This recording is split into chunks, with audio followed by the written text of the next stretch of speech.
तर नमस्कार मंडळी, आजचे आहे 29 डिसेंबर आणि संध्याकाळचा ब्लॉग आहे हा. म्हणजे संध्याकाळी मी हे उपमा बनवत आहे. तशात पोळ्या पण आहे आणि तुरीच्या डाळीचं म्हणजे मोकळं बेसन केलेलं आहे, ते पण होतं. बेसन म्हणजे पिठलं, आम्ही बेसन म्हणतो त्याला. तर सकाळचं होतं ते, तर मुलांना काही जेवायचं नव्हतं आणि मॅगी वगैरे खाल्ल्यापेक्षा म्हटलं आता मुलांना उपमा बनवून द्यावं रव्याचा.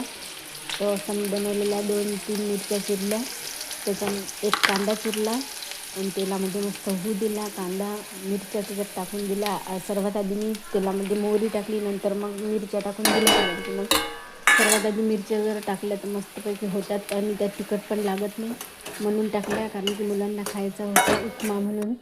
आणि नंतर कांदा टाकला, नंतर मग रवा टाकून भाजून घेतलेला आहे मस्तपैकी आणि त्यात थोडीशी चवीपुरतं साखर टाकलेली आहे मस्त. आणि साखर टाकल्याने चव खूप छान येते, मी टाकत असते. आणि तुम्ही पण टाकत असता का साखर, हे पण मला कमेंटमध्ये नक्कीच सांगा.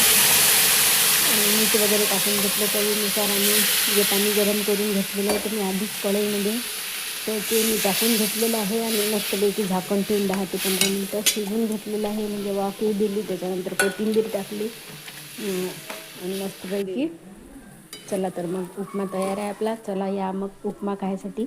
तर बाय सर्वांना.